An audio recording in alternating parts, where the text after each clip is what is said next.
नमस्कार दोस्तों, आज की कहानी का नाम है मौत का हस्ताक्षर। महाकाल। भारत के रक्षा मंत्री के पुत्र की हत्या व उनकी पुत्री का अपहरण हो गया। घटना स्थल पर पाए गए शाओलिन मठ के निशान सफ़ेद चमगादड़ को देखकर मामले की छानबीन के लिए महाकाल को अमर सक्सेना बनाकर शाओलिन मठ हांगकांग भेजा गया। योजना गुप्त न रह सकी और दुश्मनों ने हवाई अड्डे से ही शाओलिन मठ के मार्ग तक बराबर महाकाल की हत्या के प्रयास किए, पर महाकाल ने उन लोगों की हर कोशिश नाकाम कर दी। हांगकांग के बुद्धिमान इंस्पेक्टर ब्रूस टैगनर और उनके सहायक डेविड ने अमर सक्सेना की असलियत जान ली। इस बात की खबर भारत की गुप्तचर विभाग अध्यक्ष मैडम एक्स तक पहुंची। श्रीवास्तव, मुझे लगता है कि हमारी योजना लीक हो गई है और महाकाल की जान को खतरा है। पता नहीं वह अब तक जिंदा भी है या नहीं, लेकिन हमारी योजना ठीक लीक कैसे हो सकती है मैडम? पटवर्धन बहुत भरोसे का आदमी है। कुछ तो हुआ ही है, पता करो और रक्षा मंत्री और पटवर्धन से मेरी अर्जेंट मीटिंग फिक्स करो। अब हम हाथ पर हाथ धरे नहीं बैठे रह सकते। उसी शाम रक्षा मंत्री जी की कोठी पर, सर, हम चाहते हैं हांगकांग में किसी प्रकार महाकाल को मदद मिल सके। यह मुमकिन नहीं। हम सरेआम या चोरी छिपे किसी तरह अपना सैन्य दस्ता हांगकांग नहीं भेज सकते।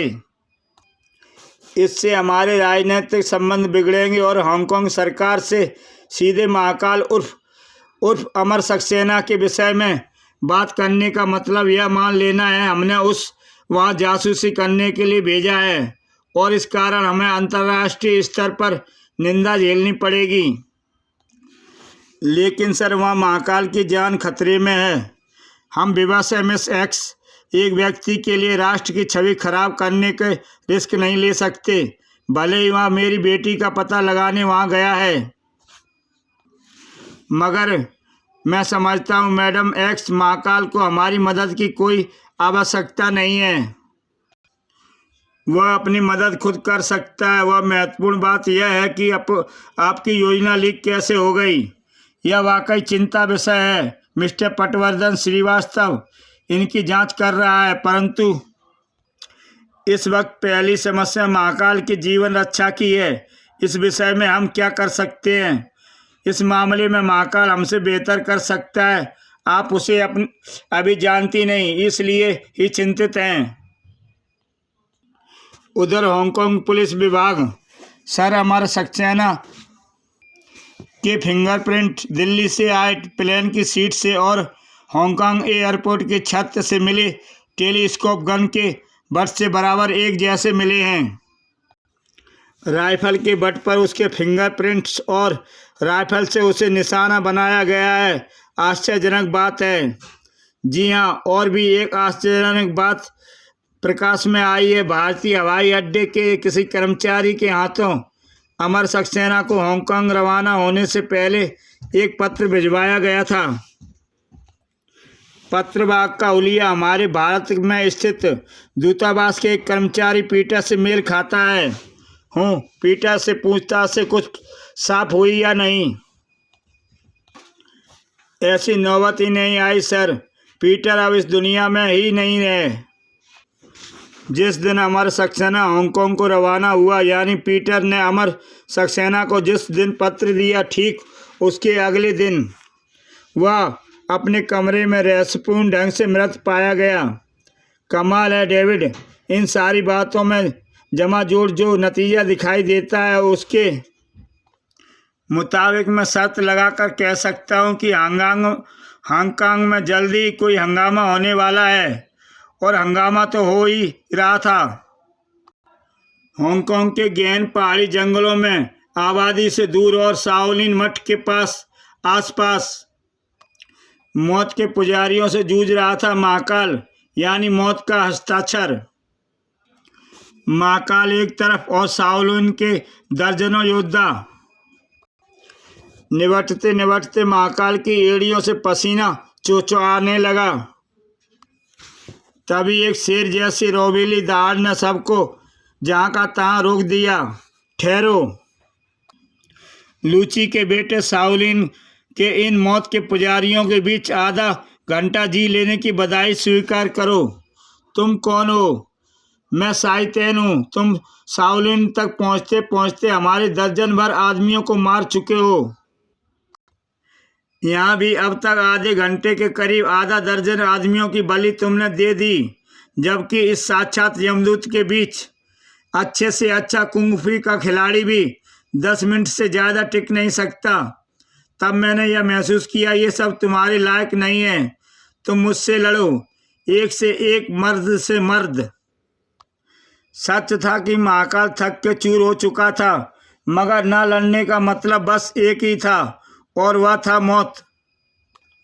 इसलिए वह लड़ा और जी जान से लड़ा। फुर्ती, शक्ति और साहस में दोनों ही बेजोड़ थे। समुराई के ये दोनों ही पारंगत थे, पर एक शाओलिन मठ का कुलपति और दूसरा उसी मठ के भूतपूर्व प्रचार्य का पुत्र, जो कि थक चुका था। नतीजा साइतेन के हक में था। मुबारक हो लू ची के बेटे, तूने पूरे 15 मिनट साइतेन का मुकाबला किया है। महाकाल ने साइतेन की गर्व भरी बात पर ध्यान नहीं दिया। वसुंधरा कहाँ है? हा, वसुंधरा तुम्हारे देश के रक्षा मंत्री नरसिंह तिवारी की बेटी, वो भी यही है, पर तुम्हें अपने से ज़्यादा उसकी फिक्र है। क्यों? महाकाल ने जवाब नहीं दिया। खैर, उस लड़की से भी तुझे जल्दी मिलवा देंगे। इधर भारतीय गुप्तचर विभाग में मैडम रक्षा मंत्री जी को आज अपहरणकर्ताओं का एक पत्र मिला है। उनकी पुत्री के अपहरण का कारण अब समझ में आया। अच्छा, क्या चाहते हैं वे उनकी पुत्री के बदले में? अग्नि और महावज्र का फार्मूला, उनके सभी तकनीकी नक्शे, फोटोग्राफ्स और निर्माण प्रक्रिया के सिद्धांत की फाइल। ओ नो, ओ गॉड, हमें पहले ही समझ जाना चाहिए कि यह सब क्यों किया गया। रक्षा मंत्री जी अपनी बेटी से अधिक राष्ट्र की सुरक्षा को मानते हैं। बिना विचलित हुए उन्होंने वह पत्र प्रधानमंत्री जी को सौंप दिया और उनकी फोटो प्रतियां फील्ड मार्शल, पुलिस महानिदेशक, सीबीआई और हमें भेज दी हैं। यह उस पत्र की कॉपी। इसके अंत में वही सफ़ेद चमगादड़ है। तिवारी जी, आपके पुत्र ने अपनी बहन को बचाने की कोशिश की और मारा गया। बहरहाल लड़की हमारे सुरक्षित है। उसकी रिहाई के बदले हमें अग्नि और महावज्र के गोपनीय दस्तावेज चाहिए। तो मामला यह है कि पत्र उन्होंने अपहरण के 4 दिनों के बाद भेजा है। मैडम, कहीं वे ये ना समझ ले कि हमने महाकाल को पत्र मिलने पर भेजा है और वे महाकाल या मंत्री जी की पुत्री की हत्या कर दें। नहीं, वह लड़की तो उनके पास तुरुप का पत्ता है, उसे तो नहीं मारेंगे, पर महाकाल की जान को जरूर खतरा है। महाकाल की जान को वाकई खतरा था। मैं जानता था साइतेन, इसे संभालना तुम्हारे अलावा किसी और के बस का नहीं है। देवता लू ची का बेटा अब शाओलिन का कैदी है। इससे मिल लो लड़के। तुम्हारे बाप ने तुम्हारी रिहाई के लिए इसे भेजा था। हम इसे जल्दी ऊपर भेज देंगे। दुष्टों, तुम्हारा विनाश निश्चित है। पाप के पैर नहीं होते, वो ज़्यादा देर खड़ा नहीं रह पाता। साइतेन, फिलहाल इस खतरनाक आदमी को उल्टा लटका दो। सीनोर के आने का वक्त हो गया है। ठीक है देवता, मैं इसका उचित इंतजाम कर दूंगा। सीनोर। इधर चीनी पुलिस विभाग में डेविड पुरानी किताबों और इतिहास की छानबीन से पता चलता है कि शाओलिन हांगकांग के दक्षिण पहाड़ी जंगलों में कहीं हुआ करता था। आप इतिहास में छानबीन कर रहे हैं सर? हाँ, मुझे अब लगने लगा है कि शाओलिन अब भी सक्रिय है और अमर सक्सेना का सिलसिला शाओलिन से जुड़ता है, इसलिए कि राइफल के बट पर सफ़ेद चमगादड़ का निशान मिला और वह निशान शाओलिन का ही रहा था।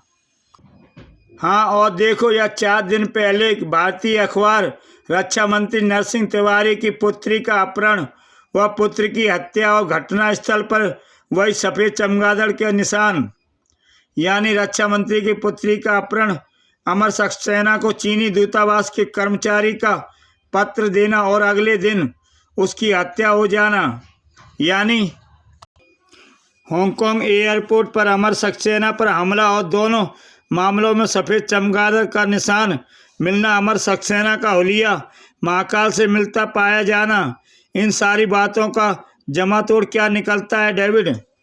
यह तो सब एक ही मामले की कड़ियाँ लगती हैं। राइट, अब सुनो मामला। शाओलिन वालों ने भारत के रक्षा मंत्री की बेटी का अपहरण किया क्योंकि वह वहाँ से महाकाल को अमर सक्सेना के नाम से हांगकांग ही भेज कहीं और क्यों भेजा? क्योंकि सफ़ेद चमगादड़ से संबंधित शाओलिन मठ हांगकांग में ही है। चीनी दूतावास के कर्मचारी ने अमर सक्सेना को हांगकांग आने से पहले पत्र दिया। वह कर्मचारी जरूर शाओलिन का ही गुर्गा था। उसे अमर सक्सेना की रवानगी का पता चल गया था और वह पत्र यकीनन धमकी भरा होगा। अमर सक्सेना उस पत्र के कारण सतर्क हो गया। बुलेट प्रूफ पहनकर हांगकांग एयरपोर्ट पर उतरा। इस गोली लगने पर वह बच गया। उसका बुलेट प्रूफ जैकेट पहनना और पुलिस में हमले की रिपोर्ट ना लिखवाना यह सिद्ध करता है कि उसे इसका पहले से ही अंदाजा था और यह अंदाजा उसे चीनी दूतावास के कर्मचारी द्वारा दिए गए धमकी भरे पत्र से ही हुआ होगा। बिल्कुल। लेकिन अगले दिन वह मृत क्यों पाया गया, वह भी रहस्यमय हालत में? वह अमर सक्सेना को भारत में ही रोक नहीं पाया, इसलिए असफलता का दंड दिया शाओलिन ने उसे अभागे को। डेविड ने नई थ्योरी पेश की। यह भी हो सकता है कि चीनी दूतावास के कर्मचारी ने अमर सक्सेना और महाकाल को सावधान करने के लिए पत्र दिया हो और शाओलिन वालों ने यह बात जान ली हो। यह भी एक कारण हो सकता है शाओलिन द्वारा उस कर्मचारी को मृत्युदंड दिए जाने का। नहीं, ऐसा होता तो वह पत्र सीधे खुद ही देता, दूसरे किसी के हाथों नहीं।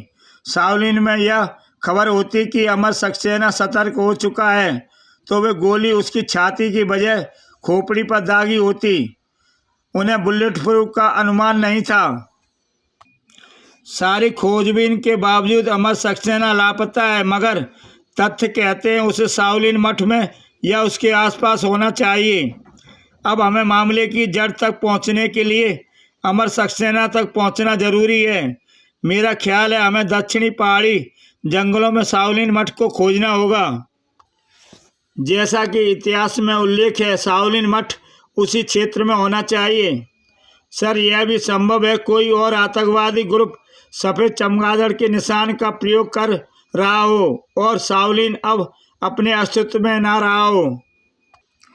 अगर ऐसा भी है तो वह भी हांगकांग में ही है। घटनाक्रम से पता चलता है कि अतः असलियत का पता करने के लिए उन पहाड़ी जंगलों में तो जाना ही पड़ेगा। You are right sir. यदि वास्तव में ऐसा हुआ है तो हमें बड़ी शर्म की बात होगी। भारत वाले इस अपहरण के पीछे चीनी सरकार का हाथ समझेंगे और हमारी अंतर्राष्ट्रीय छवि बिगड़ेगी। यही चिंता तो मुझे भी है। और यदि शाओलिन वाकई अस्तित्व में है तो उन्हें काबू पाना भी टेढ़ी खीर है। उधर मैडम एक्स मंत्री जी की फिरौती का पत्र भी मिल गया। महाकाल की जान तो मौत की दलदल में धंसी है ही। हांगकांग की स्थिति का पता लगाना मुश्किल है।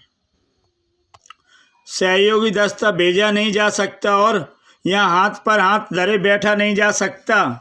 इस मामले में अब मैं श्रीवास्तव और पटवर्धन से सलाह नहीं लूँगी क्योंकि पहली योजना लीक हुई है तो इन दोनों की ही गलती से हुई है। महाकाल योजना लीक करके अपनी जान आफत में क्यों डालेगा? उसे यदि गद्दारी करनी होती तो मौत के अभियान पर क्यों जाता? मैंने योजना लीक की नहीं, बाकी पटवर्धन और श्रीवास्तव ही बचे। इन्होंने तो कुछ गड़बड़ की है। अब मैं स्वयं ही हांगकांग जाती हूँ बिना किसी को कहे और कोई चारा नहीं। मुझे गुप्त रूप से जल्द हांगकांग पहुँचना है। उधर शाओलिन के एक तहखाने में उल्टा लटका महाकाल। सिमोर कौन है? उसी किले के किसी अन्य भाग में सिमोर भारत के रक्षा मंत्री को फिरौती का पत्र भेज दिया गया है। सिमोर लेकिन वसुंधरा की गंध सूंघता हुआ एक भारतीय जासूस यहाँ आ पहुँचा है। व्हाट? ओ नो, अब वो कहाँ है? बेफिक्र रहें साहब, आदमी तो खतरनाक है पर फिलहाल हमारे तहखाने में कैद है। इतना खतरनाक है वह तो तुम लोगों ने उसे जिंदा ही क्यों छोड़ा? उसे ख़त्म कर दो। नहीं साहब, अगर वसुंधरा से आपकी बात नहीं बन पाई तो यह आदमी आपके काम आ सकता है। ओह, यह बात तो तुमने ठीक ही कही है देवता, मगर अब बताओ क्या किया जाए?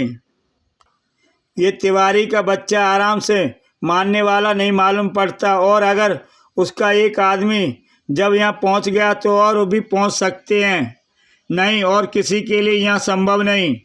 और वह भी यहाँ इसलिए पहुँच पाया कि उसका बाप लूची इस मठ का एक सर्वश्रेष्ठ प्राचार्य था। उधर महाकाल, यह मसाल काम आ सकती है। उसने जोर लगाकर स्वयं को झुलाना शुरू कर दिया। एक बार इस मसाल तक मेरा मुंह पहुंच जाए। काम मुश्किल है पर और कोई चारा भी नहीं। कई कोशिश के बाद आखिर काम बना। जल्दी ही महाकाल ने अपने हाथ पांव को बंधन से आज़ाद किया। तहखाने के मुहाने पर 2 पहरेदार मौजूद थे। महाकाल दबे पांव बढ़ा और अच्छा तुम भी हो? हिक, समुराय की कसम, आज मैं शाओलिन को शमशान बना डालूंगा। इधर सिनोर, अभी मैं चलता हूँ। तुम इस लड़की की यातनाएं सहते हुए तस्वीरें खिंचवा कर तिवारी को भेज दो। ठीक है सिमोर, शायतन इस काम को बहुत खुशी से करेगा। शुक्रिया देवता, इस काम में मुझे आनंद मिलेगा। थू कमीने, खुश मत हो शैतानों, आज तुम्हारे खून के आंसू रोने का समय आ पहुंचा है। महाकाल को देख के वे तीनों बौखला गए। तुम? महाकाल, मैंने पहले ही कहा था इसे मार दो, पर तुम लोग फिक्र मत करो सिमोर, अब इसका अंत समय आ गया। शायतन हिंसक भाव से महाकाल पर झपटा। महाकाल शायतन का वार बचा गया और शायतन को घायल देख महाकाल संतुष्ट हो गया और मुस्कुराया। तब और बात थी शैतान, तब मैं थका हुआ था, पर आज मैं तेरी छाती पर 4 का आंकड़ा बना दूंगा। चोट खाकर शायतन गुस्से की आग में दहक उठा। तूने मुझे चोट नहीं पहुंचाई, अपनी मौत के परवाने पर दस्तखत कर दिए हैं लूची के बेटे। और शायतन ने ऐसी फुर्ती दिखाई कि महाकाल भी चमकरत हो गया। शायतन रुका नहीं और पगलाए सांड की भांति महाकाल पर टूट पड़ा। यह वास्तव में शाओलिन मठ का कुलपति होना योग्य है। महाकाल को मौका मिला और पासा पलट गया। शायतन ने खड़े होना चाहा, मगर शायतन ने भी एक विकट योद्धा था। महाकाल ने शायतन का तलवार वाला हाथ पकड़ लिया। ठाक! आह! शायतन को मौत के करीब देख सिमोन ने शेर उठा।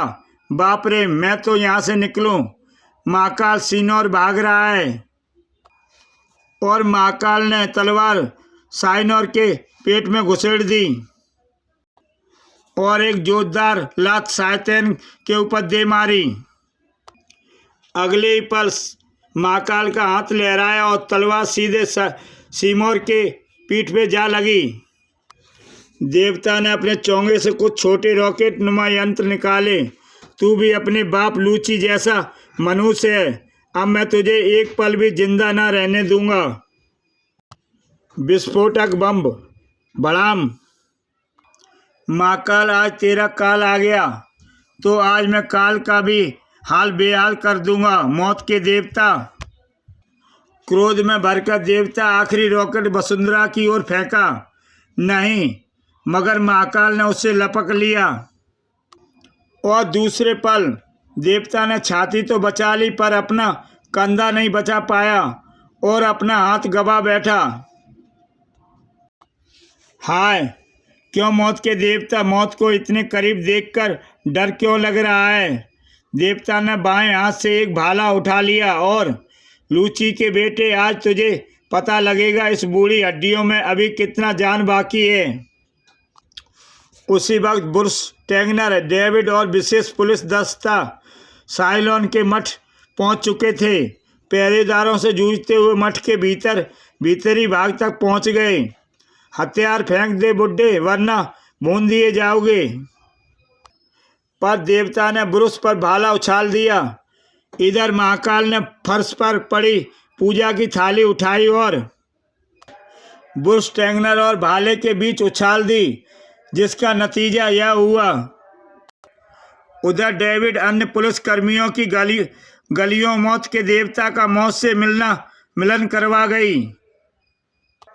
शुक्रिया दोस्त, जरूर तुम ही महाकाल उर्फ अमर सक्सेना हो। आपको मेरा असली नाम का पता होना और पुलिस फोर्स के साथ यहाँ मौजूद होना सिद्ध करता है कि आप सब कुछ जान चुके हैं। डेविड ने वसुंधरा के बंधन खोले। धन्यवाद। तभी बुरुस की निगाह मृत सीनोर पर पड़ी। अरे, चीनी खुफिया विभाग के प्रमुख श्री माओ से तुंग की लाश यहाँ। इस रहस्य उद्घाटन के साथ महाकाल भी आश्चर्यचकित था। ओह, सिनोर चीनी खुफिया विभाग का प्रमुख माओ तुंग था क्या? अरे नहीं, मुझे गलतफहमी हुई है। यह तो कुख्यात अपराधी सैम है। इसकी शक्ल थोड़ी थोड़ी माओ से तुंग से मिलती है। तभी बुरुस ने दूसरा रहस्य पैदा कर दिया। कमाल है, बुरुस झूठ क्यों बोल रहा है? यह लाश शर्ती है, माओ से की ही है। डेविड ने बुरुस का विरोध नहीं किया। बुरुस बड़ा घा गया। अगर यह ऐसा कह रहा है तो जरूर इसकी कोई वजह रही होगी। महाकाल ने संकेत दृष्टि से बुरुस को देखा। कहीं यह झूठ तो नहीं बोल रहा? हाँ भाई, अमर सक्सेना उर्फ महाकाल, तुमने तो हांगकांग में हंगामा ही मचा दिया, और हंगामा भी तगड़ा हंगामा तो इन लोगों ने किया वसुंधरा का अपहरण करके, भाई की हत्या, और तुम ईंट का जवाब पत्थर से देने हांगकांग आ पहुंचे। और इससे पहले की बात ऊपर पहुंचे और तुम्हें चीनी कानून दोषी ठहरा कर कोई सजा दे। तुम दोनों यहाँ से निकल लो। हालांकि तुमने मेरी जान बचाई है, फिर भी मैं कानून का सेवक हूँ, और इससे पहले मैं अपने फर्ज के हाथों मजबूर हो जाऊं, आप दोनों हांगकांग से रवाना हो जाओ। लेकिन सर, तुम चुप रहो डेविड। अमर सक्सेना, तुम्हारी यात्रा का प्रबंध मैं बहुत जल्दी कर दूंगा। ठीक है, आप जल्दी हमें वापस भिजवा दें। एयरपोर्ट पर बुरुस और डेविड सादे कपड़ों में। सर, आप माओ से के हत्यारों को यूं ही जाने दे रहे हैं क्या? सुनो, इन सारी घटनाओं से सिद्ध हो गया कि अपहरण और हत्या के पीछे हमारे चीनी सरकार का ही हाथ था। और जब चीनी सरकार के खुफिया विभाग का प्रमुख मारा गया और योजना फेल हो गई है, इन दोनों को स्वदेश भेज देना ही उचित है, वरना यह कांड एक अंतर्राष्ट्रीय मुद्दा बन जाएगा। हमारी स्थिति कमजोर पड़ जाएगी। हमें अंतर्राष्ट्रीय दबाव झेलना पड़ेगा, समझे? बुरुस ने महाकाल को विदा करा। शुभ यात्रा। धन्यवाद। संयोग से उसी वक्त भारत से आने वाली विमान से मैडम एक्स ने हांगकांग में कदम रखा और अरे वाह, कमाल है, ये आदमी जिंदा भी है और वसुंधरा को साथ लेकर भारत लौट रहा है। इसका मतलब हमारा मिशन सफल हुआ। मैडम एक्स उल्टे पांव भारत लौटना है उचित समझा। पटवर्धन ने ठीक ही कहा था, यह वर्मैन आर्मी है। उधर जहाज में तुम कमाल के आदमी हो महाकाल। I love you. पत्थर में फूल खिलाने की कोशिश मत करो लड़की। महाकाल अब मौत बन चुका है, जिंदगी उसे छू नहीं सकती। महाकाल का सुलगता हुआ जवाब सुनकर वसुंधरा सन्न रह गई। इसी के साथ दोस्तों ये कहानी समाप्त होती है। जय हिंद।